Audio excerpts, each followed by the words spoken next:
from poor to rich and from rich back to poor. What do you do now?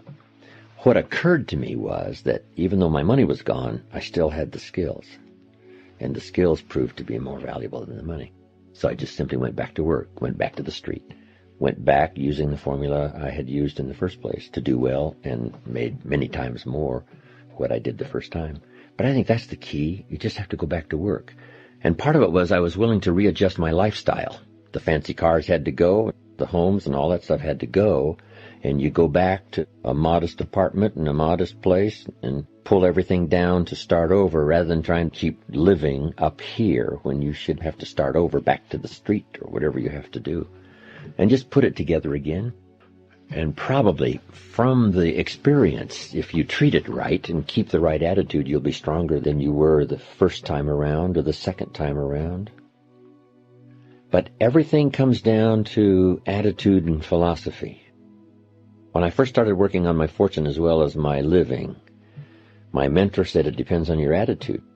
If you say, I'm working a little extra time to pay some bills, that'd be one thing. But if you said, I'm working a little extra time to start my fortune, see, that makes getting out of bed totally different. To get up to pay some extra bills is one thing. To get up to lay the foundation for your fortune, see, is a whole different attitude and mindset and philosophy. So if you have the right attitude, no matter what's happened, if you just readjust your attitude and your philosophy and a whole new mindset and start again. Some of the great fortunes are made after the person turns 50, 60, and the reason is because with all the ups and downs that happen to them in those accumulation of years, now when an idea or a new burst of energy or vitality or goals sets in, they've got all this experience to invest. That's why these fortunes become incredible, even after 50 and 60. When you're 20, you don't have much experience to invest. Doesn't mean you can't do okay and can't really climb the ladder fairly quickly. And when you're 30, you have a bit more experience to invest if something happened and you had to start over. But sure enough, 50 and 60, you've got a good handful of years of experience to invest, which may make all the difference in the world and now how it goes. And it's true, you can tip either way, to be discouraged by it all or to be inspired by it all. And that's part of the mystery. The magic is you can turn around and make another fortune. The mystery is not everybody will do that. What else could I do to deserve more money? That's what Mr. Schoaf called personal development. Learning new strategies. It's like the sailboat. The wind blows on every sailboat, but the difference in destination is the set of the sail, not the blowing of the wind. So the same wind blows on us all.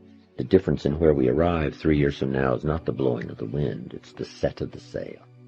Philosophy, attitude, willingness to do the basics and fundamentals to make a new start. But do you ever hear people say they are eager to live a better life? Eager to have a better family? Eager to make a lot of money? Probably not. And that's a problem. Because how I see it, living a better life, having a better family, and making a lot of money takes an eager desire. We have the remarkable ability to get exactly what we must have. But there is a difference between wishes and desires. I'm also sure you've heard people talk about wishing they had more money to pay the bills, or take a vacation, or just to take a little pressure off of life. But before their lifestyle can change, their wish needs to become a desire. If they really desired change, they wouldn't spend their evenings just watching TV and wishing they were doing something more.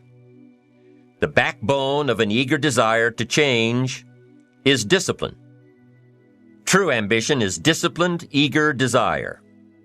It's that little part within us that says, if I want to be ready for that meeting tomorrow, I need to finish preparing for it today. If I want to make sure I can pay for my kids' college education, I need to start saving today. If I want a better life tomorrow, I need to start working on it today. Ambition is a minute-by-minute, day-by-day mentality. To have the ambition to work towards a better family life, a newer car, a bigger house, a financially secure future, you have to live it every moment. If living a successful life was easy, I'm sure more people would be successful. If just being ambitious was enough, I'm sure all of the broke and perplexed people in the world wouldn't be broke and perplexed. While most people spend most of their lives struggling to earn a living, a much smaller number seem to have everything going their way. Instead of just earning a living, the smaller group is busily working at building and enjoying a fortune. Everything just seems to work out for them. And here sits the much larger group, wondering in awe on how life can be so unfair, complicated, and unjust. So what's the major difference between the little group with so much and the larger group with so little? Despite all the factors that affect our lives, like the kind of parents we have, the schools we attended, the part of the country we grew up in, none has as much potential power for doing good as the ability to dream. Dreams are a projection of the kind of life we want to lead. Dreams can drive you. Dreams can make you skip over obstacles. When we allow our dreams to pull us, they unleash a creative force that can overpower everything in our way. To unleash this power, though, your dreams must be well defined. A fuzzy future has little pull power. Well-defined dreams are not fuzzy. Wishes are fuzzy. To really achieve your dreams, to really have your future plans pull you, your dreams must be vivid. You've got to see the finish line while you're running the race. You've got to hear the cheers when you're in the middle of a monster project. And you've got to be willing to put yourself through the paces of doing the uncomfortable until it becomes comfortable. Because that's how you realize your dreams. Now, in addition to these witticisms, Ben Franklin gave us 3 principles of success and ambition that have withstood the test of time. Number 1, happiness doesn't come from big pieces of great success, but from small advantages hammered out day by day. What Mr. Franklin is saying here is that we must be happy with what we've got when we're in pursuit of what we want. Too often we say, "Oh, I'll be happy when I just get that promotion. I'll be happy when I just land that contract. I'll be happy when I just have more money. I'll be happy when I just." Just what? You won't be any happier when you reach your goals than you are right now. It just doesn't work that way. Abraham Lincoln said it best. He said, "You'll be as happy as you make up your mind to be."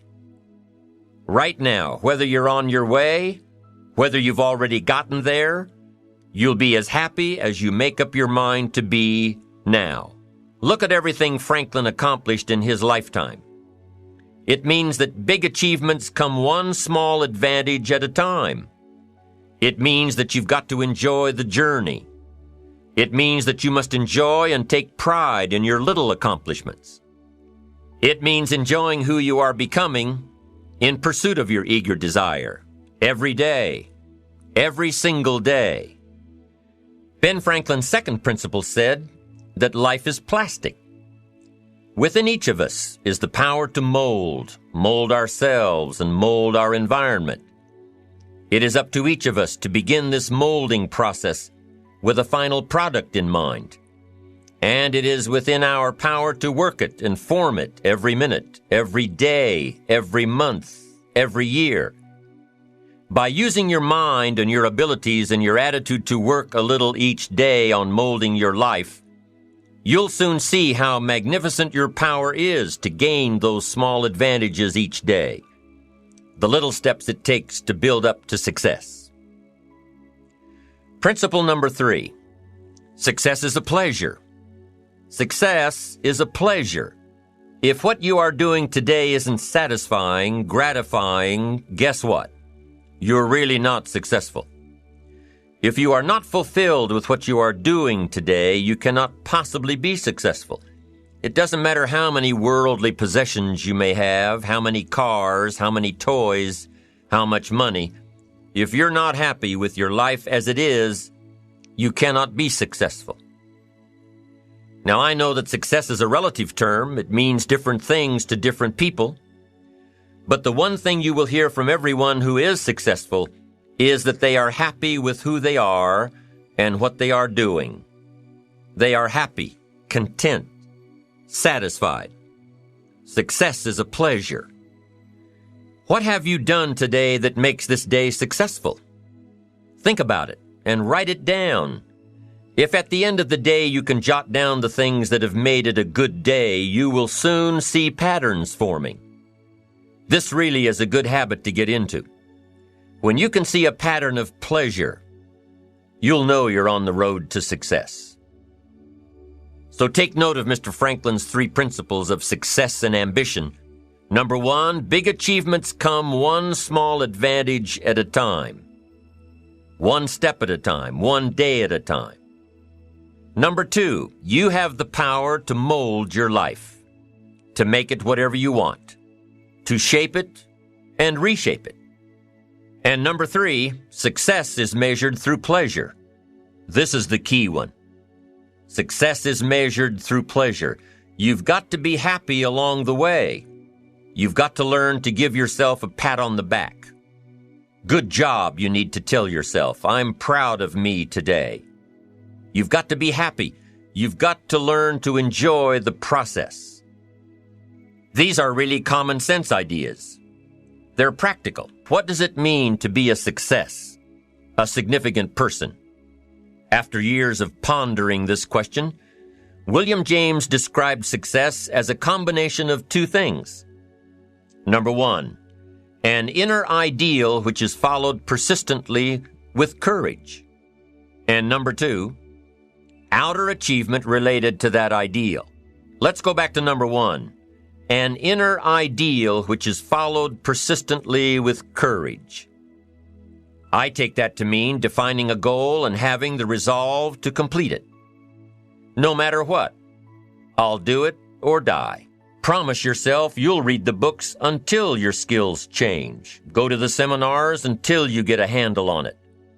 Do it until it makes sense. Practice it until you've got it right.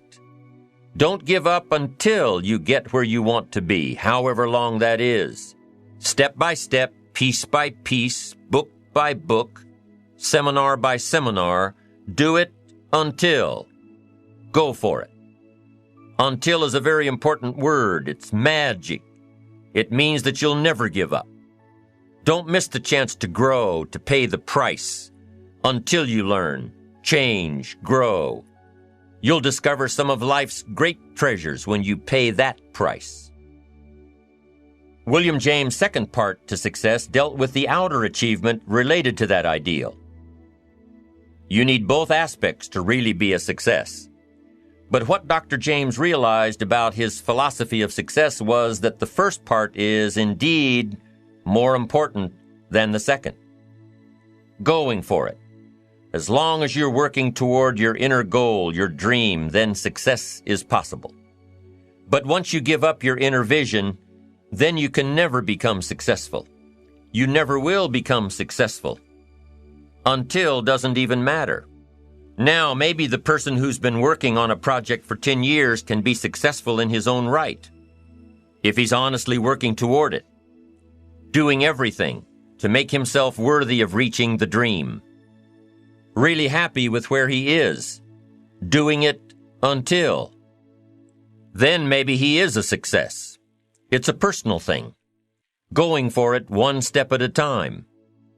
Going for small accomplishments along the way for however long it takes. So let's think about this for a moment. What outside evidence or results or proof can be seen when you accomplish your goals one step at a time? You'll start to see things change around you, little things, not major things, but little everyday things, things you may not even notice unless you are paying attention. If you're one of those who'd rather stay up late and get up late, only to discover that your workplace doesn't fit your schedule, and you roll out of bed cursing the alarm clock every morning Maybe you could start with the little change of going to bed half an hour earlier than normal. And maybe you'll see, in time of course, you can't train your body overnight. Maybe you'll find out that you jump out of bed in a better mood, and that your day will start better, and that you'll get more done, and that the people around you that caused you problems aren't so hard to work with after all. Now, I want these 3 subjects to be valuable for you. I want them to have meaning for you. I want you someday to be financially independent. I want you to have the personal development so that you feel good about yourself. If I had a chance to meet you someday, I'd like to have you show me the list of goals that you got started and say, Mr. Rohn, here's some I've already checked off. Here's the books I'm reading. Here's what's happened. I'm developing the skills. I'm better this year than I was last year. I've got more self-confidence. My skills are developing.